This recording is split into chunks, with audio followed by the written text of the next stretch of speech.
subax wanaagsan dhageystayaal ku soo dhawaada warka subaxnimo idaacadda Simbe ee magaalada Muqdisho qodobada ugu door korona waxaa ka mid ah maxkamadda al-shabaab ayaa xukun ku fulisay 4 qof oo ay sheegeen inay ka tirsanaayeen dawladda Soomaaliya hogaamiyaha xisbiga wadajir ayaa safaaradda Soomaaliya Malaysia ku eedeeyay in ay dawladda Malaysia ku wargelisay inuu yahay dambiile aqoon-yahanada Soomaaliyeed ayaa dawladda Soomaaliya ka dalbaday inay wada tashi kala samayso qaybsiga kheyraadka dalka xildhibaan ka tirsan baarlamaanka federaalka ayaa ra'iisul wasaaraha ku eedeeyay inuu cadaalad darro ku soo xulay xildhibaanada cusub ee galmudug dawladda federaalka ayaa la sheegay in cadaadis kala kulmi karto inay weyso xildhibaano ku aragtiya kadib 77 xildhibaan oo lagu dhaariyay dhuusamareeb madaxweynaha maamulka Puntland ayaa xilka qaadis ku sameeyay xubno ka tirsan garsoorka maamulka Puntland dibaddana waxaa ka mid ah ra'iisul wasaaraha Jubbaland oo ka digay saameynta uu yeelan karo khilaafka ka taagan bariga dhexe iyo dawladda Liibiya iyo Khalifa Haftar oo heshiis xabad joojin ah la filayo inay ku kala saxiixdaan wadanka Ruushka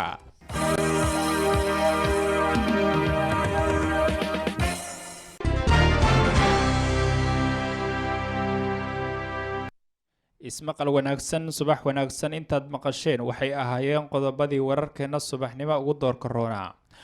waa subaxnimo isniina taariikhdu waa 13 bisha koobaad ee January 2020 warkii subaxnimo idaacadda Simba oo fidsan waxaana idin waramaya anigoo Cabdisataar Xaaji Caliya maxkamadda al-shabaab ayaa xukun ku fulisay 4 qof oo ay sheegeen inay ka tirsanaayeen dawladda federaalka ee Soomaaliya waxay noo dheereynayaa Cabdiraxmaan Maxamuud Cilmi Koronto al-shabaab ayaa xukun dil ahaa ku fuliyay 4 ruux ay sheegeen inay ka tirsanaayeen ama ay la shaqeynayeen dawladda federaalka Soomaaliya xukunkan dilka ayaa ka dhacay fagaaro weyn oo ku yaala degmada Sablaale oo ka tirsan gobolka Shabeellaha Hoose ee maamulka Koonfur Galbeed Soomaaliya boqolaal dadweyne iyo mas'uuliyiin ka tirsan al-shabaab ayaa ku sugnaa goobta xukunka dilka lagu fuliyay xubnaha la sheegay inay la shaqeynayeen dawladda Soomaaliya hadallo kooban oo dadka loo jeediyay kadib waxaa fagaaraha la keenay 4 xubnood oo eedeysanayaal ah intaas kadibna qaadiga maxkamadda al-shabaab ee Shabeellaha Hoose ayaa faahfaahin ka bixiyay raggan iyo waxa lagu haysto Ayuub Xasan Buraale oo ka tirsanaa maamulka Koonfur Galbeed Soomaaliya ugu magacaaban degmada Kuntuwaare oo 23 sano jir ah ayaa la sheegay in maalin u tagay nin xildhibaan oo ka tirsan maamulka Koonfur Galbeed Soomaaliya isgarinayeen kana dalbaday xil kadibna loo gudbiyay wasiir ka tirsan maamulka Koonfur Galbeed Soomaaliya oo ku magacaaban dhirta iyo daaqa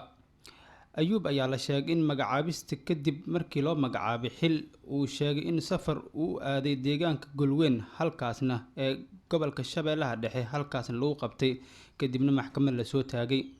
Xasan Cusmaan Cali Abeyle oo 40 sano jir ah laguna eedeeyay inuu ka tirsan yahay ciidanka maamulka degmada Baraawe ee Koonfur Galbeed Soomaaliya ayaa la sheegay inuu aad u dhibay jiray bulshada ku dhaqan degmada Baraawe ee ku sugan degmadaasi isla markaana uu si weyn ugu hanjabi jiray dadka isla markaana uu maamulayay kontarool ku yaala degmada Baraawe wuxuuna sheegay in muddo 3 sano ah uu ka tirsanaa maamulka Koonfur Galbeed Soomaaliya Xasan Faarax Maxamed oo ku magac dheer Gambiye oo da'diisa lagu sheegay 40 sano jir ayaa waxaa lagu eedeeyay inuu ka mid ahaa ciidamada dawladda Soomaaliya wuxuuna qirtay inuu ka tirsan yahay dawladda federaalka Soomaaliya lana shaqeynayay muddo 7 bilood ah kadibna la qabtay isagoo ku jira safar uu ku aaday degmada Buulo Burde ee gobolka Hiiraan Xuseen Xasan Geele oo 30 sano jir ah ayaa waxaa lagu eedeeyay inuu ka tirsan yahay ciidanka dawladda Soomaaliya wuxuuna sheegay in muddo 4 bilood uu ka mid ahaa ciidamada dawladda Soomaaliya kadibna uu yimid tuulo u dhow deegaanka Dacaaraha lana qabtay isla markaana maxkamad la soo taagay qaadiga maxkamadda al-shabaab ee deegaanka Sablaale ee gobolka Shabeellaha Hoose ayaa waxa uu sheegay in dhamaanba 4 eedeysane ay qirteen dambiyada lagu soo eedeeyay ee ah inay ka tirsan yihiin dawladda Soomaaliya iyo maamulka Koonfur Galbeed Soomaaliya isla markaana ay qirteen dambiyada ay galeen markii xukunka la fuliyay kadib mas'uuliyiin ka tirsan xarakada al-shabaab oo goobta ka hadla ayaa shacabka ugu digay inay xiriir la yeeshaan dawladda Soomaaliya iyo maamulada dalka ka jira isla markaana sharci la tiigsan doono shakhsiyaadka lagu soo eedeeyay inay xiriir la leeyihiin dawladda Soomaaliya iyo maamulada dalka ka jira xukuna sidaan oo kale ah ayaa al-shabaab ay ka fuliyeen magaalooyinka ay ka maamulaan gobolada dalka Soomaaliya waxaana xukunkii ugu dambeeyay uu ka dhacay gobolka Hiiraan ee bartamaha dhulka Soomaaliya gaar ahaan maamulka Hirshabeelle al-shabaab ayaa xukuna sidaan oo kale ah ka fuliyay sidoo kale maamulada ay ka maamulaan degmooyinka gobolada dalka Soomaaliya waxaana xukunadan la sheegaa in lagu hanjabayo shacabka ku dhaqan deegaanadaasi dowladda soomaaliya iyo hay-adaha caalamiga ah ee u dooda xuquuqda ayaa waxay al-shabaab ay ku eedeeyaan inta badan inay fuliyaan xukuno sharciga aan waafaqsaneyn, waxayna sheegeen in dadka xukunada lagu fuliyey aysan gelin dembiyada lagu soo eedeeyo. aad baad u mahadsan tahay cabdiraxmaan maxamuud cilmi. dowladda federaalka ayaa la sheegay inay cadaadis kala kulmi karto inay weyso xildhibaano ku aragtiya kadib 77 xildhibaan oo dhowaan lagu dhaariyey magaalada dhuusamareeb ee xarunta maamulka galmudug. xaaladda siyaasadeed ee deegaanada galmudug ayaa ah mid si aada indhaha loogu hayo, waxaana dowladda federaalka ay juhdi ku bixisay inay galaangal xoogan ku yeelato siyaasadda, maadaama puntland dhinacii jubbaland iyo puntland ay kasoo xirmeen, waxaana ra-iisul wasaaraha dhuusamareeb uu isaga daba laabtay ku dhowaad 3 jeer isaga oo dhowr mar xaliyey tabashada ahlu sunna. odayaasha deegaanada galmudug ayaa sidoo kale caqabad ku noqday siyaasadda dowladda federaalka ay wax ku wado, iyagoo ra-iisul wasaaraha xulafadiisa ku eedeeyey musuq maasuq ballaaran. maalinnimadii jimcaha wixii ka dambeeyey waxaa soo ifbaxayay qayladhaanta kasoo yeeraysa beelaha deegaanada galmudug, waxaana qaar ka mid a beelaha ay gadood ka muujinayaan qaabka loo soo xulay xildhibaanada. duraan cali jaamac oo ka mid a xildhibaanadii hore ee galmudug ayaa sheegay in xildhibaanada hadda la dhaariyey aysan filla soomaaliya ku lahayn xildhibaano aada u fara badan, waxaana uu sheegay in dowladda federaalka ay ismoodsiiyeen in xildhibaanada la dhaariyey ay noqon doonaan dad ku aragtiya dowladda soomaaliya. waxa uu tilmaamay in uu aqoon badan u leeyahay xildhibaanada la dhaariyey, waxaana uu daboolka ka qaaday in dadka la soo saaray ay u badan yihiin xisbiyada mucaaradka, taas oo dhabarjab ku noqon doonta siyaasadda ay wax ku wadaan filla soomaaliya. ugu dambeyn waxa uu ugu baaqay reer galmudug in loo madax banneeyo dhismaha maamulkaasi. sida qolada ay waxdooda u arkaan ayagu waxay leeyihiin dad baa soo saarteen, laakiin markaan anigu khibrad badan u leeyahay dadka reer galmudug, markaan aqoon badan u leeyahay dad badan oo xildhibaanadii hore galmudug kamid ahaa, markaan aqoon badan u leeyahay dad badan oo hadda xildhibaanada cusub kamid ah oo aan aqaanay, waxay u muuqataa nimanka wax soo saartay inaysan say rabaan aysan noqon doonin, ay u badan yihiin xisbiyada mucaaradka dadka soo baxay. xaafida ku jiraan galmudug la dhiso maa galmudug waa galmudug dad shaksiyaad ay wataan, waa galmudug rabitaan iyo qof jeclaysi lagu keenay maaha. waad arkayseen waa galmudugka hore laga fahayey dad saan ma caban ugana dhawaaqin, laakiin galmudugka hadda laga fahayo waxaad arkayseen teeriya shalay iyo daraadii sii koodaysay inta lagu dhawaacay xildhibaanadan xildhibaan kusheelada dadkan xildhibaanada lagu sheegayo in dad badan oo cabanahaya ay aad u dhawaaqeen. marka waxaan oran karnaa maaha galmudug loo dhan yahay, maaha arrintaas. waxaa muhiim ah in la dhisto galmudug loo dhan yahay. waa gartay, maxaad usoo jeedinaysaa dowladda? waxaan soo jeedinaa dowladda federaalku inay dadka shacabka reer galmudug ay isku madax banayso, ayagoo ay ka tashadaan arrimahooda iyo aayahooda ay wax dhistaan. saasaan usoo jeedinaya. hadalka xildhibaan duraan cali jaamac ayaa ku soo aadaya xilli maalinnimadii jimcaha aheyd guddiga farsamada maamul dhisida galmudug ay soo saareen 83 xildhibaan, waxaana sidoo kale maalintii shalay aheyd guddigu xubnahaas ay ku kordhiyeen 3 xubin, waxaana sidoo kale haray 3 xubnood. hogaamiyaha xisbiga wadajir ayaa safaaradda soomaaliya ee Malaysia ku eedeeyey in dowladda Malaysia ay ku wargelisay inuu yahay dambiile. waxaa inoo dheereynayaa cabdicasiis siciid bereed.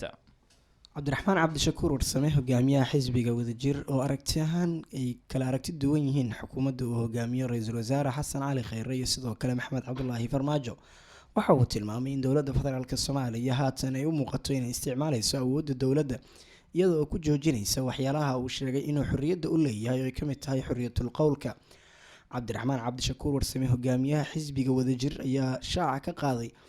in dalka Malaysia safaaradda ku taalo oo dowladda Soomaaliya ay ku leedahay lagu wargeliyay in cabdiraxmaan cabdishakuur warsame uu yahay dambiile, isla markaana loo baahan yahay in la joojiyo. khudbad uu sheegay inuu u jeediyey dad arday ahaa oo ku sugnaa dalka Malaysia ahaana arday Soomaaliyeed. hogaamiyaha xisbiga wadajir cabdiraxmaan cabdishakuur warsame ayaa tilmaamay bartiisa Facebookna ku soo qoray hadallo uu ku sheegayo in dowladda federaalk Soomaaliya ay lafnacaarinimo sameysay kadib markii ay isku dayday inay baajiso khudbad uu ka jeediyey xaflad arday Soomaaliyeed oo kula hadlayay dalka Malaysia. cabdiraxmaan cabdishakuur warsame ayaa bartiisa Facebooka ku soo qoray sida tan: dowladda Soomaaliya si ay u joojiso khudbadaan u jeedin lahaa ardayda Soomaaliyeed ee Malaysia ayaa safaaradda Soomaaliya ee Malaysia oo ka amar qaadanaysa Villa Soomaaliya waxay booliska dalka maleesiya ku wargelisay in aan ahay dambiile baaritaan dalkiisa uga socda islaamka u gafay fadwana laga soo saaray loona diiday dalal badan oo islaam ah inuu hadal jeedin ka sameeyo. waa sida ugu foolxun oo awood dowladeed loogu tagrifalo iyo sida ugu liidata ee danjiro dal shisheeye diblomaasiyadeed ugu matalo. waxaa mahadda leh dadaalka ardayda soomaaliyeed iyo garashada booliska maleesiya uu suurageliyey in hawshii socoto shirqoolkii iyo iskudaygii nafalcaariga ahaa ee kooxda villa soomaaliya uu fashilmo ayuu bartiisa facebooka kusoo qoray cabdiraxmaan cabdishakuur warsame hogaamiyaha xisbiga wadajir. cabdiraxmaan cabdishakuur warsame iyo aragti ahaan waxa ay kala duwan yihiin xukuumadda maxamed cabdulaahi farmaajo, waxaana inta badan soo noqnoqotay eedeyn u jeedinayo dowladda federaalk soomaaliya, waxaana madaxda villa soomaaliya lagu eedeynayaa in iyagu ay caburin ku hayaan xisbiyada iyo hogaanada ka aragti duwan siyaasad ahaan oo iyagu aan taabacsanayn. si walbaba ha ahaatee cabdiraxmaan cabdishakuur warsame waxa uu ka mid yahay hogaanada hogaamiye xisbiyada mugga ku leh siyaasada soomaaliya, waxauna haatan hogaamiyaha xisbiga wadajir. inta badanna waxa uu safaro ku tagaa wadamada kala duwan ee caalamka isagoo hadba kula hadla taageerayaashiisa oo uu ka dhaadhicinayo ahdaafta siyaasadeed oo uu doonayo inuu dalka ku hogaamiyo waa haddii uu qabto talada dalka soomaaliya. aad baad u mahadsan tahay cabdicasiis siciid beereeda.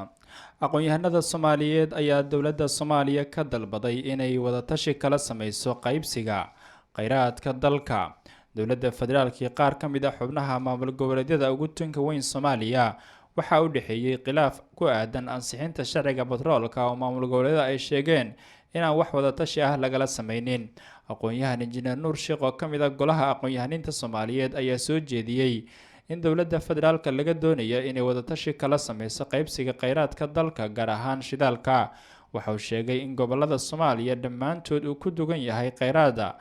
aan lahayn cid soomaali ah oo ka faa-iideysata, waxaana ugu baaqay dowladda federaalka inay tanaasulaad sameyso oo maamul goboleedyada ay kala tashato arrintaasi. waxay ugu soo horjeedaan haddaan lagala tashan, sababta waxaa waye wadanka waa federaal oo hadda waxaan ku sheegayaa somaliland oo kale iyo puntland oo kale iyo jubbaland oo kale wadanka waa federaal. federaalkana waxaa waaye waxyaalo badan ayaa jira. farsendi hadda markii aan hoos usoo dhaadhacno dekada boosaaso iyo dekada kismaayo iyo midda berbere intaba waxaa waye dowladda ma xukunto, waxaa xukuma maamul goboleedyo ayaa xukuma. wixii kasoo baxo oo miisaaniyada mise dhaqaalaha waxaa weye ma soo dhaafaan. haday ahaan lahayd somaliland iyo puntland iyo jubbaland intaba ma soo dhaafaan. midaan oo maamulka midaan oo gobolka banaadir ah oo dekada muqdisho waxaan umalaynayaa dowladda gacanta ku haysto. marka waa dareemeysaa waxa hadda intaasi dowladda aysan xakameyneynin. marka haddii la yiraahdo shidaal hadda wadankii laga soo saaraya haddii aysan jirin xasilooni siyaasadeed mise wada hadal rasmi ah oo ka dhexeeya maamul goboleedyada iyo dowladda dhexe, waxaan umaleynayaa problemka waa hadda sida jijiidkaasaan ku jirayna. laakiin waxaa loo baahan yahay mar walba dowladda inay tanaasulaad tiro badan sameyso, arrimahaasna si taxadar leh ay u gasho oo ay kala hadasho maamul goboleedyada sida puntland iyo somaliland. waa dareemeynaa waa in istaakula waayo. dhinaca kale aqoon-yahan nuur oo ka mid ah golaha aqoon-yahaniinta soomaaliyeed ayaa sheegay inay jiraan dowlado shisheeye kuwaasoo xaaluufin ba-an ku haya kheyraadka soomaaliya, isagoo shaaciyay in loo baahan yahay in dowladda federaalka ay dowladaha heshiis la saxiixato. xaqiiqdii waa wax jira waaye. sababta hadda dowladda norway oo kale aad ayay waxay ugu leedahay galaangal. marka waa dareemeynaa arrimaha noocaas oo kale ah. tuhun badan ayaa jira oo wadamo qaar ah oo ay tuhunkaasi waa jiraa. sababta waxaa weeye waxaan kuu sheegaya kheyraadka soomaaliya waxaa loo baahan yahay soomaaliya oo midaysan inay wadamadaasi ay agreement la galaan mise heshiis la galaan mise qaybsiga shidaalka iyo qaabka loo soo saari lahaa iyo waa arrin weyn waaye. arrintaasi in haddii ilaahay ku ruraya maaha maanta iyo wax beri iyo shalay beri ku dhamaanaya maaha. marka arrintaasi annagu waxaan qabnaa shacab haddaan nahay in arrinta lagu degdegay waa la qabnaa. senatorada aqalka sare oo kale waa la qabnaa. qaar kamid a senatorada inay yidhaahdeen waa burcad shidaalka. marka arrintaasi waa waxaan la qabna waa senatorada sida sheegaya. waxaa ugu badan dhulka hadda puntland oo kale iyo somaliland oo kale iyo waa jiraan dhankan jubbaland oo kale iyo koonfur. waa wadanka soomaaliya meel walba waa meesha kale waa ka muhiimsan tahay waana ka kheyraad badan tahay. marka aad iyo aad wadanka soomaaliya waa wadan dahan waayo oo barwaaqada hadday ahaan lahayd shidaalka iyo macdanta iyo kalluunka intaba waa aad iyo aad. marka hadalka aqoon-yahan nuur sheekh ayaa ku soo aadaya xilli maalmihii lasoo dhaafay uu taagnaa khilaafka u dhexeeya dowladda Soomaaliya iyo qaar ka mid ah maamul goboleedyada, waxaana maamul goboleedaasi ka mid ahaa maamulka Puntland oo shaaciyay in aysan dowladda kala tashan arrimaha kheyraadka dalka. xildhibaan ka tirsan federaalka ayaa ra-iisul wasaaraha ku eedeeyay inuu cadaalad darro ku soo xuleen xildhibaanada cusub ee Galmudug. xildhibaan Maxamed Cabdikaafi oo la hadlay warbaahinta ayaa waxa uu ra-iisul wasaaraha ku eedeeyay in ra-iisul wasaaraha iyo guddiga farsamada qaabka ay wax ku wadaan ay tahay qaab cadaalad darro ah. tii ka dhacday dhuusamareeb dowlad goboleedka Galmudug waxaan rabaa inaan halkan kaga hadlo soo xulistii baarlamaanka labaad ee Galmudug iyo sidii ay u dhacday in aan ka soo jeediyo wixii aan ka ogaa iyo intii aan ka maqlay. waxaa maalmahan ka socotay ilaa 2 asbuuc oo u dambeysay la soo dhaafay deegaanka Galmudug doorashada baarlamaankii labaad ee dowlad goboleedka Galmudug. baarlamaanka labaad ee dowlad goboleedka Galmudug sidaynu wada ogsoonahay waxaa gacanta ku hayay oo muddadii u dambeysay arrintan ku dhex jiray ra-iisul wasaaraha xukuumadda federaalka Soomaaliya mudane Xasan Cali Khayre. ra-iisul wasaaraha dowladda federaalka Soomaaliya baarlamaanka xulistiisa wuxuu ahaa baarlamaan ka kooban 89 xildhibaan. 89 ka xildhibaanna waxaa ku midoobay oo ay ka koobnaayeen dadka deegaanada Galmudug qaybaheeda kala duwan. waxaa dhacday baarlamaankii la soo xuleeyay in abid cadaalad darradii ugu darnayd uu ka sameeyo ra-iisul wasaaraha xukuumadda federaalka Soomaaliya in uu ku sameeyo soo xulistii xildhibaanada baarlamaanka labaad ee Galmudug. waxaa ka dhacday oo aan goobjoog u ahayn muddana aan ka hadlaynay oo ra-iisul wasaaraha kala hadlaynay in uu sida wax ku wado uu wax ka daa. xildhibaan Maxamed Cabdikaafi ayuu ahaa oo ra-iisul wasaaraha dhaliilo kala duwan u soo jeediyay. madaxweynaha maamulka Puntland ayaa magacaabis xilka qaadis ku sameeyay gudoomiyaasha iyo xubno ka tirsan maxkamadda sare ee ciidamada qalabka sida iyo dambiyada culus ee Puntland.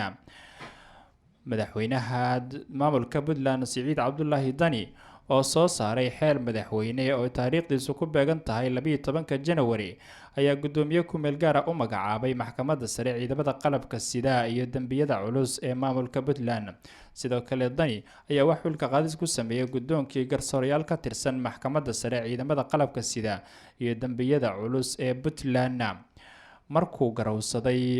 markuu garowsaday in dib u habeyn lagu sameynayo gudoonkii garsoorayaasha maxkamadda sare ciidamada qalabka sida iyo dambiyada culus ee maamulka Puntland wuxuu xeeriyay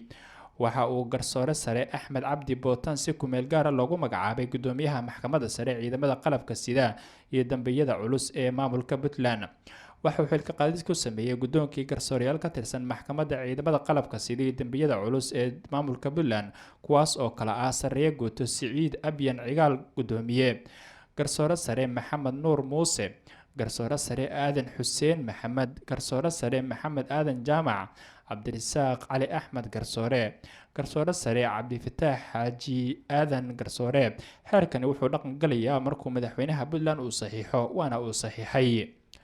halka wararkaasi subaxnimo aad kala socotaan waa idaacadda Simbe ee magaalada Muqdisho. iminkana wararkii dibadda. ra-iisul wasaaraha dalka Japan ayaa ka digay saameynta uu yeelan karo khilaafka ka taagan bariga dhexe. ra-iisul wasaaraha dalka Japan Shinzo Abe ayaa bilaabay booqasho uu ku tagayo wadamada bariga dhexe. ayaa sheegay in khilaafka dowladda Iran iyo Mareykanka uu saameyn siyaasadeed iyo mid dhaqaale ku yeelan doono mandiqada bariga dhexe, waxaana uu ka digay jawaab celinta militariga ee dowladda Iran ay saameynayso in ay dhaawici karto nabadda iyo xasiloonida guud ahaan caalamka. ra-iisul wasaaraha dalka Japan Shinzo Abe oo booqasho qaadan doonta toddobaad ku mari doona wadamada bariga dhexe ayaa isaga oo ku sugan dalka Sacuudiga waxa warbaahinta u sheegay in loo baahan yahay in hanaan diblomaasiyadeed loo maro sidii loo dejin lahaa xiisada ka taagan bariga dhexe. warkii subaxnimo aad kala socoteen idaacadda Simbe ee magaalada Muqdisho inta ayuu ku dhayahay. nabadgelyo.